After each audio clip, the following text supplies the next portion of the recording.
એક્સેલમાં VLOOKUP જેનો એક demo જોઈશું, જ્યાં નામ બદલતા તેનું ટોટલ ઓટોમેટિક બદલાય છે.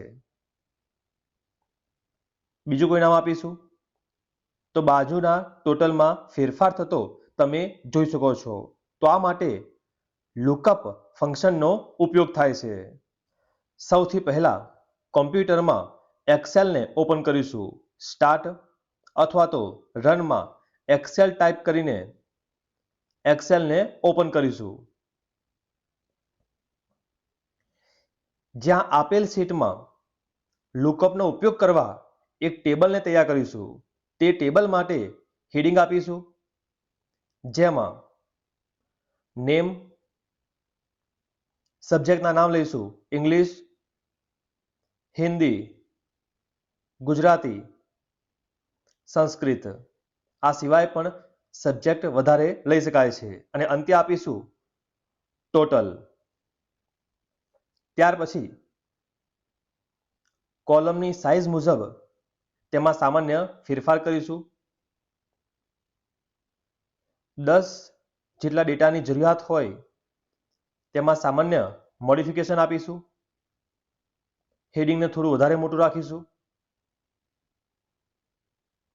તો આ મુજબનો ફેરફાર કરીને ડેટા એન્ટ્રી કરીશું, જેમાં તમામ ડેટા એન્ટર કરવાના રહેશે. ફાઇલને સેવ કરીશું. VLOOKUP_HLOOKUP આવું કોઈ નામ આપી શકો છો. નામ 10 થી 15 અલગ અલગ નામ ટાઈપ કરીશું. તે દરેકના સબ્જેક્ટ માટે રેન્ડમલી કોઈ પણ માર્ક્સ આપી દઈશું.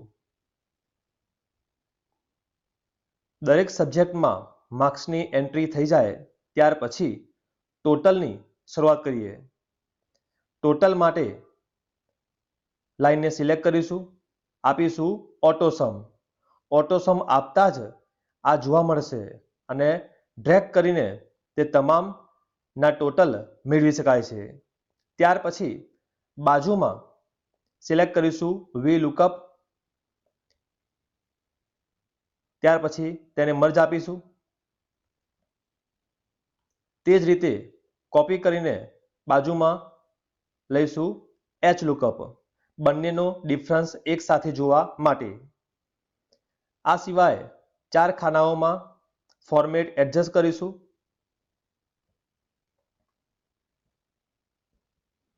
નેમ, બાજુમાં ટોટલ. અહીંયા VLOOKUPમાં સૌથી પહેલા જે નામ ટાઈપ કરીએ તેનું ટોટલ બાજુમાં ડિસ્પ્લે થવું જોઈએ, જેમ કે મેવાન. તો તે માટે ટોટલમાં ઇક્વેશનને ટાઈપ કરીશું. તે માટે ટોટલમાં આવીને આપીશું ઇક્વલ ટુ VLOOKUP, કૌંસ આપીશું. સૌથી પહેલા લુકઅપ વેલ્યુ શેના આધારે શોધવા માંગો છો, તો તે માટે લઈશું મેવાન, પણ તે સેલ સિલેક્ટ કરીશું જેથી મેવાનનું જે સેલ છે એ લઈ શકાય. H5. તો હવે H5 તમે જોઈ શકો છો. અલ્પવિરામ. ત્યાર પછી ટેબલ એરે, જેમાં સંપૂર્ણ ટેબલને સિલેક્ટ કરીશું. ત્યાર પછી કોલમ ઇન્ડેક્સ નંબર.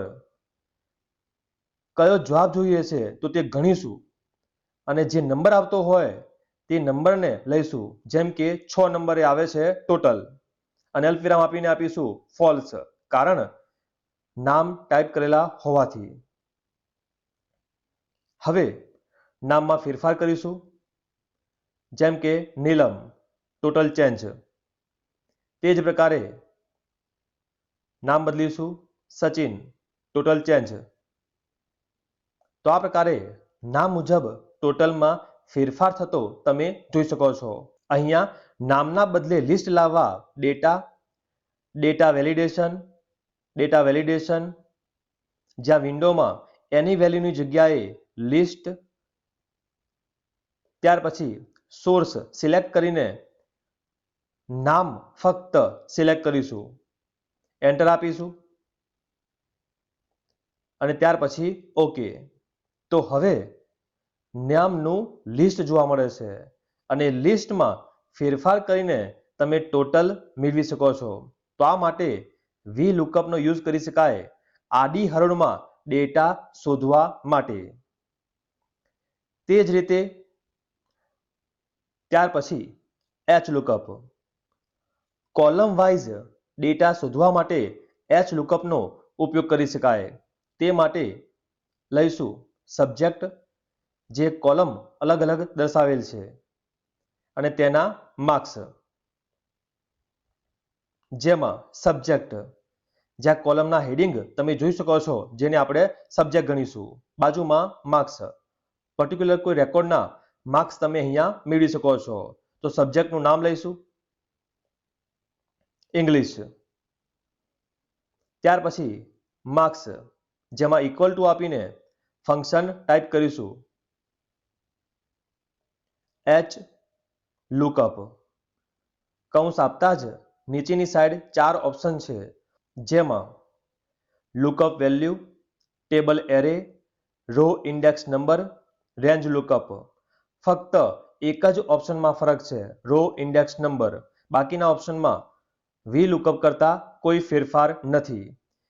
સૌથી પહેલા લુકઅપ વેલ્યુ, જેમાં સબ્જેક્ટ લઈશું સેલ K5. ત્યાર પછી ટેબલ એરે, જેમાં ટેબલ સિલેક્ટ કરીશું. ત્યાર પછી રો ઇન્ડેક્સ નંબર, કયા નંબરનો રેકોર્ડ જોવો છે, તો અહીંયા નીલમ, જેનો નંબર છે 6, તો તે માટે 6 નંબર ટાઈપ કરીશું, જેથી નીલમનો રેકોર્ડ મેળવી શકાય. અને ફોલ્સ,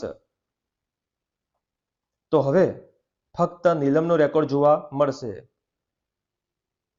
ગુજરાતી, તો 76 માર્ક્સ, જે તમે ક્રોસ ચેક ટેબલમાં કરી શકો છો. હિન્દીમાં આ મુજબના માર્ક્સ તમને જોવા મળશે. રો ઇન્ડેક્સ નંબરમાં ફેરફાર કરીને અન્ય કોઈ રેકોર્ડ પણ કોલમ નો મેળવી શકાય, જેમ કે સંજય. હિન્દી લઈશું ઇંગ્લિશ 45.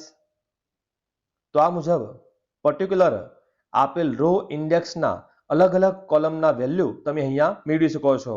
અહીંયા પણ અગાઉની જેમ લિસ્ટ આપી શકાય છે, ડેટા વેલિડેશન, જેમાં એની વેલ્યુની જગ્યાએ લિસ્ટ, અને સોર્સમાં ટાઈપ કરીશું સબ્જેક્ટના નામ લઈશું, એન્ટર આપીશું ઓકે.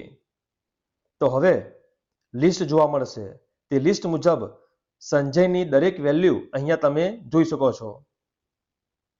તો આ મુજબ VLOOKUP, જે આડી હરોળ માટે, HLOOKUP, જે ઊભા કોલમ માટે શોધવા માટે ઉપયોગમાં લેવાતા ફંક્શન ગણીશું. આવા જ કોપા સંલગ્ન તમામ વિડીયો માટે ચેનલને સબસ્ક્રાઇબ કરો. જલ્દી મળીશું નવા વિડીયોમાં.